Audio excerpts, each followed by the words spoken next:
Você provavelmente nunca parou para pensar nisso. Mas tem um homem que apareceu na sua vida quando você tinha 10 anos, toda semana, sem falhar. Não era da sua família, não era do seu bairro, era americano, mal falava português. E mesmo assim, você sabia o nome dele antes de saber o nome do presidente. Chuck Norris. E o mais estranho não é que você sabia o nome dele. O mais estranho é que nos Estados Unidos, o país onde ele nasceu, ninguém se importava muito com Chuck Norris. Era ator de segunda categoria, filmes de orçamento baixo, público de nicho. Então, como esse homem virou o herói de uma geração inteira no Brasil, antes de qualquer meme, antes de qualquer internet, e ninguém nunca explicou direito por quê, é isso que esse vídeo responde. Se você quer saber a resposta, fica até o final. E se já sabe que esse é o tipo de conteúdo que você gosta, se inscreve agora, porque tem muito mais história assim vindo por aí. Para entender por que o Brasil reagiu de um jeito que o resto do mundo não reagiu, você precisa entender primeiro o Brasil em que Chuck Norris chegou. E esse Brasil não existe mais. Imagine o seguinte cenário. É uma quinta-feira à tarde. Você tem 10 anos. A escola acabou. Sua mãe ou seu pai vai passar na locadora antes de chegar em casa e você pode pedir um filme. Só um. Você tem que escolher olhando para a capa. Não existe trailer no celular. Não existe Rotten Tomatoes. Não existe comentário do YouTube. Existe a capa. E a capa tem que convencer em 3 segundos. Nesse mundo, Chuck Norris ganhava sempre. As capas dos filmes dele eram construídas em torno de uma ideia simples e poderosa. Um homem sozinho contra tudo. Explosão atrás. Expressão fechada. Postura de quem não tem dúvida. Para uma criança brasileira dos anos 80 e 90, aquela imagem comunicava algo visceral antes mesmo de apertar o play. Mas aqui tem o primeiro detalhe que a maioria das pessoas não para pensar. Nos Estados Unidos, Chuck Norris era considerado ator de segunda categoria. Os críticos não levavam a sério. Hollywood tratava os filmes dele como produto de baixo orçamento para público de nicho.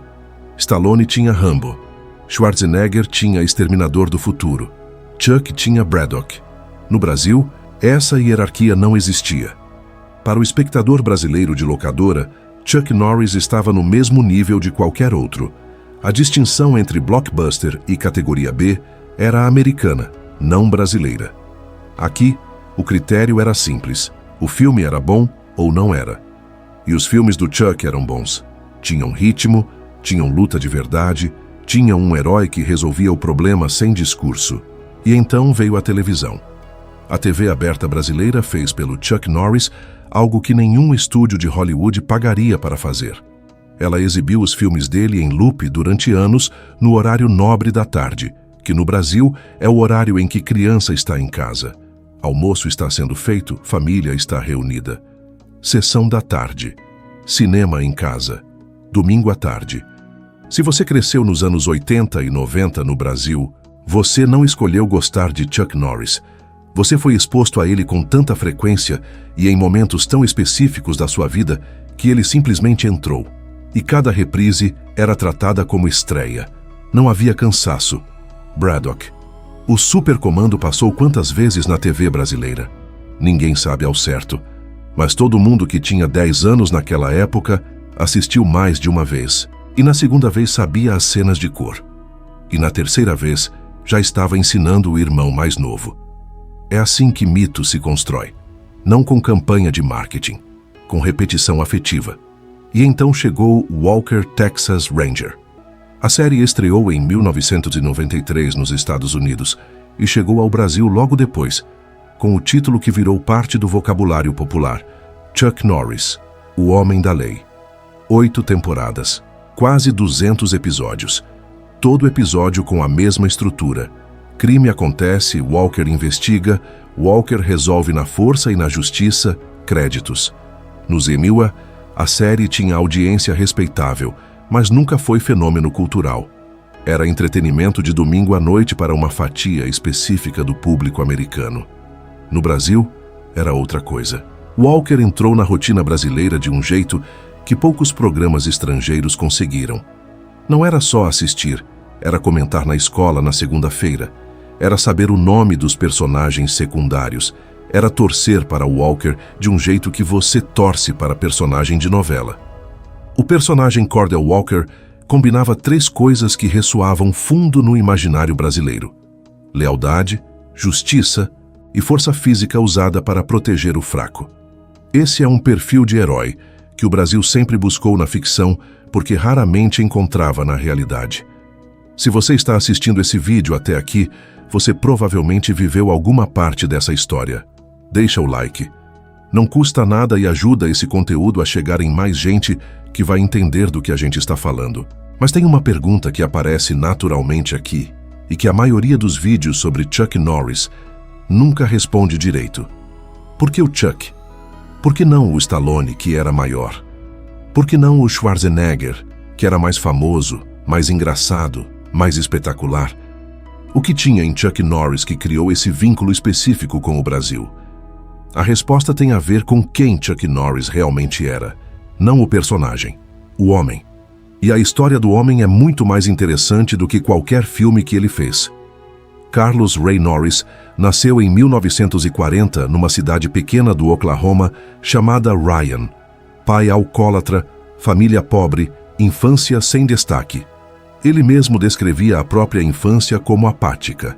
Tímido, sem talento aparente, notas medianas. Nada naquele menino indicava o que viria depois. Em 1958, com 18 anos, entrou para a Força Aérea Americana.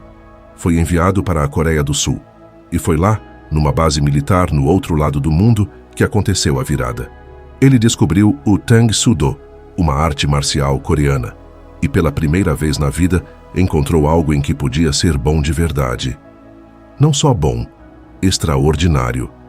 Voltou para os Estados Unidos, saiu do serviço militar e, em vez de arranjar um emprego comum, abriu uma escola de karatê. Numa época em que artes marciais eram coisa exótica no Ocidente, ele foi campeão mundial de karatê profissional. Não uma vez. Por 6 anos consecutivos, de 1968 a 1974, ninguém conseguiu derrotá-lo em competição. Entre os alunos da escola de karatê dele, nomes como Steve McQueen e Priscilla Presley. Foi McQueen quem olhou para Chuck um dia e disse: "Você deveria tentar atuar. Se você se dedicar à atuação do jeito que se dedica às artes marciais, talvez tenha uma chance." Chuck ouviu. E foi. Em 1972, um cineasta de Hong Kong chamado Bruce Lee estava filmando O Voo do Dragão em Roma. Precisava de um antagonista para a cena final, uma luta no Coliseu. Alguém que parecesse realmente perigoso ao lado de Bruce Lee. Chuck Norris tinha a reputação certa. Foi contratado. A cena dura cerca de 7 minutos. É considerada até hoje uma das sequências de combate mais icônicas da história do cinema. Chuck perde a luta no filme. Mas quando O Voo do Dragão foi lançado, a pergunta que o público fazia era: quem é aquele homem de bigode que quase deu trabalho para Bruce Lee? Ele perdeu na tela e ganhou uma carreira.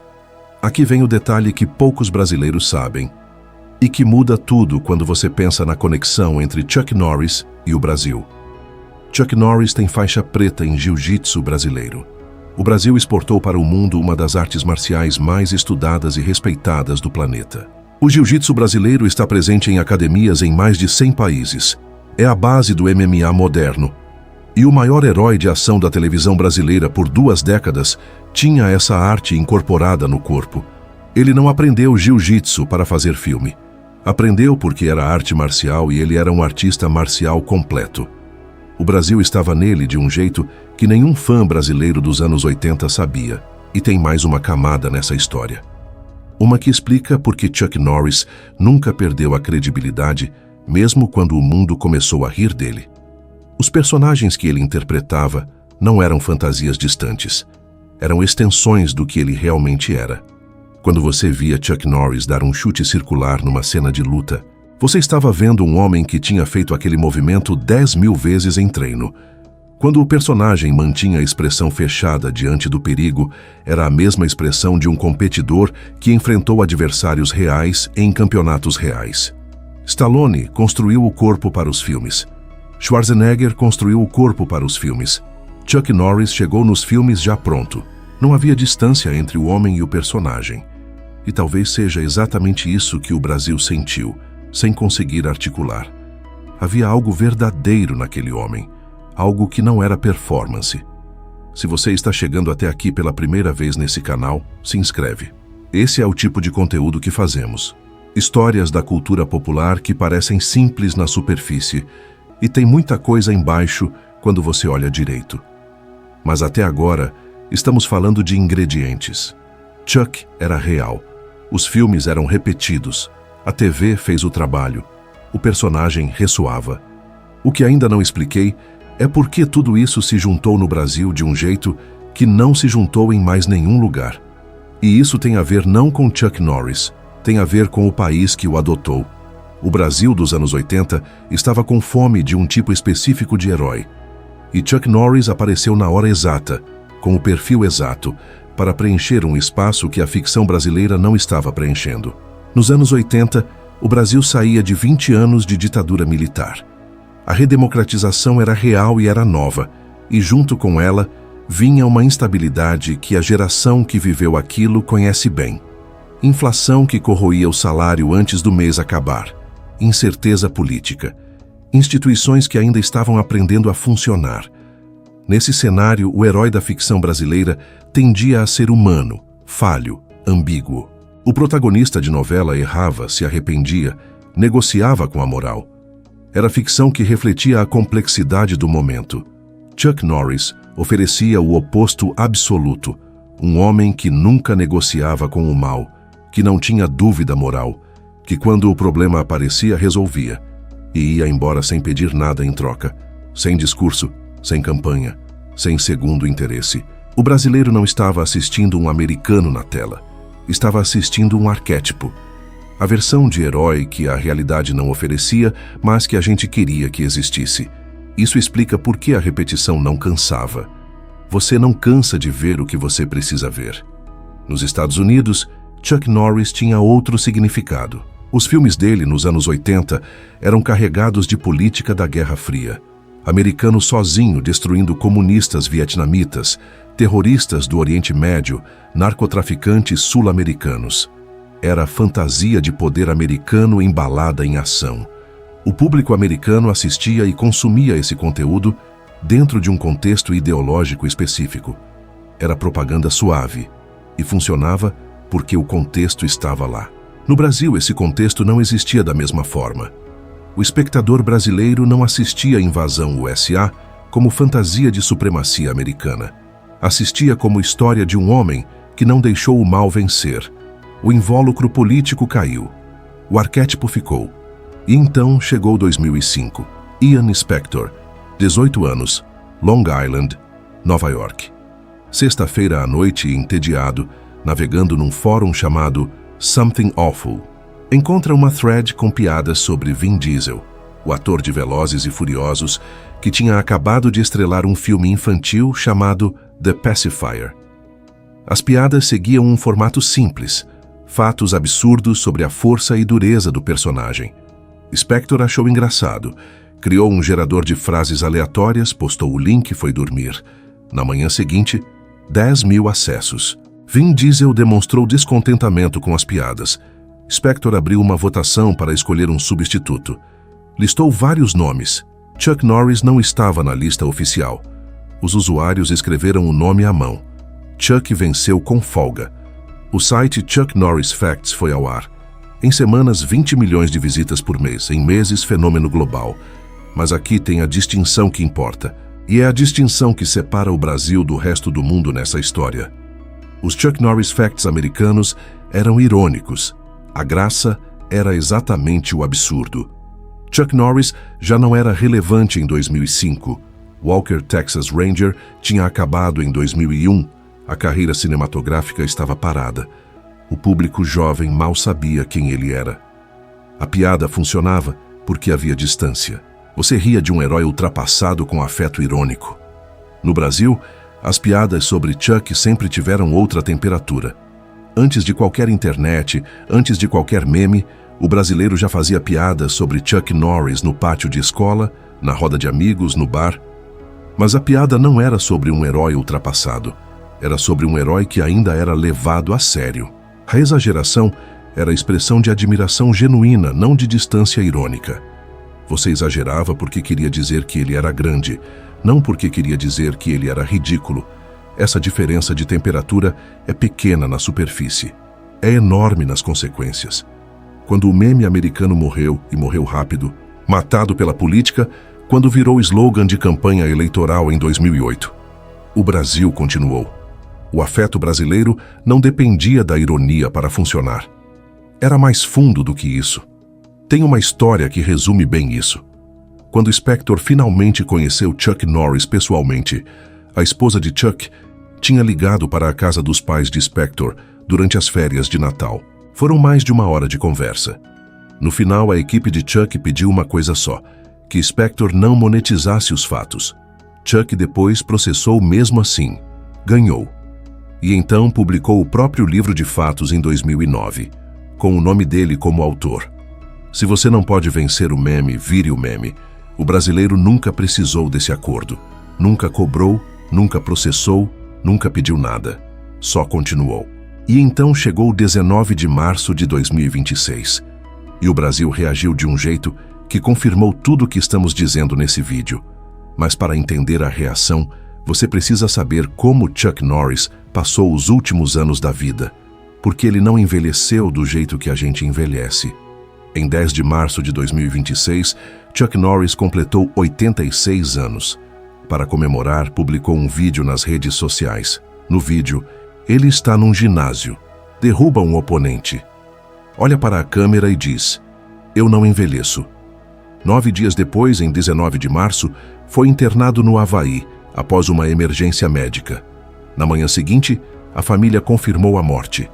Fontes próximas disseram que na quarta-feira, horas antes da emergência, Chuck estava de bom humor, fazendo piadas e treinando. Ele treinou na véspera da morte. Com 86 anos. Não é mito, é quem ele era. Nos Estados Unidos, a cobertura foi respeitosa e adequada. Um ícone do passado, uma lenda do cinema de ação, memes relembrados com afeto.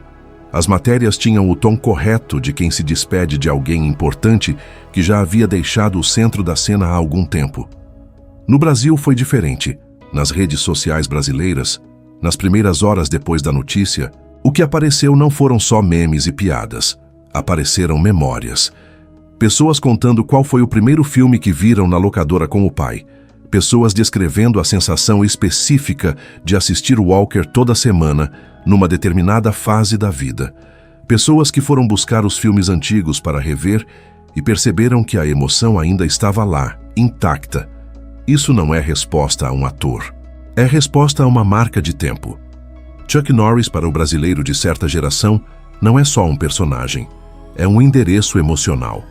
Quando você lembra dele, lembra de onde estava, de quantos anos tinha, de quem estava do seu lado no sofá, de como o mundo parecia mais simples porque o herói sempre chegava e sempre resolvia. E aqui chegamos na tese final. Existe uma palavra que apareceu no título desse vídeo desde o começo: dívida. Chuck Norris deve algo ao Brasil? Não. Ele nem sabia direito o tamanho do que tinha aqui. Nos últimos anos de vida, vivia discretamente, focado na família, fazendo participações pontuais. Não havia turnê de despedida, não havia declaração de amor ao público brasileiro. Mas o Brasil deve algo a ele. O Brasil pegou um produto americano de segunda categoria e transformou em patrimônio afetivo de uma geração. Fez isso sem pedir licença, sem campanha, sem estratégia. Fez porque a cultura popular brasileira tem essa capacidade extraordinária de absorver o que vem de fora e devolver com uma temperatura que o original nunca teve. Chuck Norris não criou o mito brasileiro. O Brasil criou o mito brasileiro, usando Chuck Norris como matéria-prima. E tem uma última camada nisso tudo que eu quero deixar aqui antes de terminar. Chuck Norris nunca tentou ser outra coisa.